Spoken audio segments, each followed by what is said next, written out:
नमस्कार दोस्तों। Income tax कानून में इनकम को 5 भागों में डिवाइड किया गया है। ये 5 भाग इस प्रकार से हैं।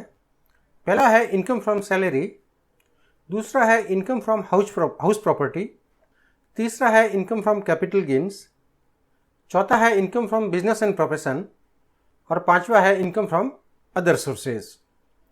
आज के इस वीडियो में हम जो ये पांचवा भाग है जो इनकम फ्रॉम अदर सोर्सेज है, इसके बारे में विस्तार से समझेंगे। Income from other sources income tax act के सेक्शन 56 में टैक्सेबल होती है। तो आइए वीडियो शुरू करते हैं।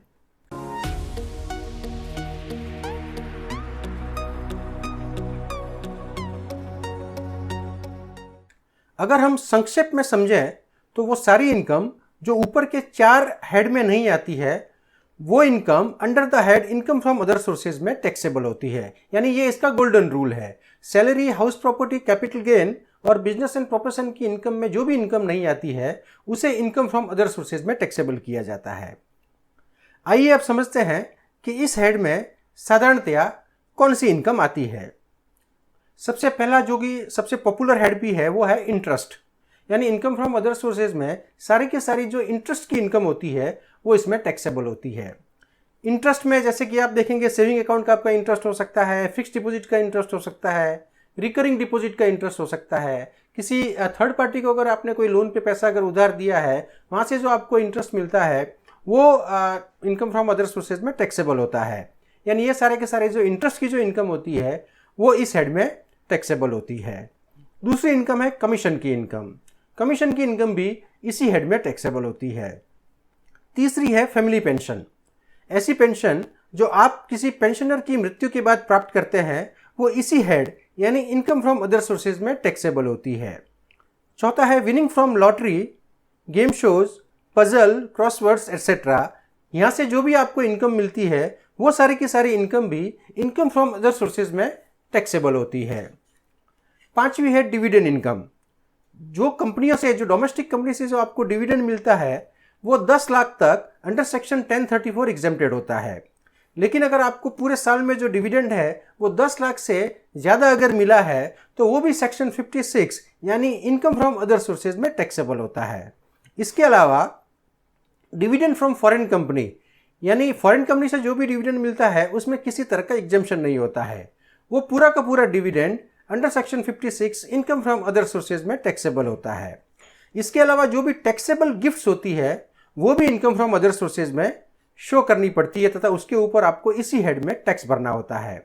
इसके अलावा जैसा कि मैंने पहले भी बताया, वो सारी की सारी इनकम जो और किसी हेड में अगर नहीं आती है तो वो इस हेड में आपको ऑफर करनी होती है तथा उसके ऊपर टैक्स भरना होता है। ये जितनी भी इनकम है इसमें से आप जो भी एप्लीकेबल डिडक्शंस होते हैं, जैसे कि आप इंटरेस्ट में से ATTTA, ATTTB इत्यादि जो भी एलिजिबल डिडक्शंस आपके लिए है वो सारे के सारे माइनस कर सकते हैं। यानी ये जितनी भी इनकम है उन सबको ऐड करने के बाद में पीछे जो अमाउंट आता है वो इनकम फ्रॉम अदर सोर्सेज में ऑफर करना होता है। आइए अब समझते हैं कि इस हेड में से यानी इनकम फ्रॉम अदर सोर्सेज के हेड में से क्या कोई एक्सपेंसेस माइनस किया जा सकता है या नहीं। इसका संक्षिप्त आंसर है यस, यानी इस हेड में से भी आप एक्सपेंसेस माइनस कर सकते हैं। इनकम टैक्स एक्ट के सेक्शन 57(3) में जो प्रोविजन दिया हुआ है वो इस प्रकार से है, a deduction is allowed for any other expense which has been spent wholly and exclusively for making और अर्निंग सच इनकम। इसका मतलब ऐसा कोई भी एक्सपेंस जो डायरेक्टली रिलेटेड है उस इनकम से जो इनकम फ्रॉम अदर सोर्सेज में आप ऑफर कर रहे हैं तो वो एक्सपेंसेस अंडर सेक्शन 57(3) माइनस किया जा सकता है। आइए इसको हम एक उदाहरण के माध्यम से समझते हैं। मान लीजिए कि मैंने 1 लाख रुपए किसी व्यक्ति को 12% इंटरेस्ट पर उधार दिए। इस लोन पर मुझे प्रतिवर्ष 12,000 रुपये का इंटरेस्ट मिलेगा जो इनकम फ्रॉम अदर सोर्सेज में टैक्सेबल होगा। यानी जो 1 लाख के ऊपर 12% का जो इंटरेस्ट है 12,000, वो मुझे इनकम फ्रॉम अदर सोर्सेज में ऑफर करना होगा तथा उसके ऊपर टैक्स भरना होगा। लेकिन मान लीजिए अगर मैंने ये 1 लाख रुपये किसी और से उधार लिया है जो कि 8% इंटरेस्ट से है, यानी वो जो पैसा जो मैंने मेरे किसी को उधार दिया है 12% इंटरेस्ट पे, वही पैसा मैंने और किसी व्यक्ति से 8% के इंटरेस्ट पे बोरो किया है तो उसके ऊपर मुझे प्रति वर्ष 8,000 रुपये का इंटरेस्ट का पेमेंट भी करना होगा। यानी मेरी जो इनकम फ्रॉम अदर सोर्सेज है वो 12,000 है, लेकिन सामने मैंने 8,000 रुपये का इंटरेस्ट का पेमेंट भी किया हुआ है। सेक्शन 57(3) के अनुसार इनकम और एक्सपेंसेस में डायरेक्ट नेक्सस होना चाहिए।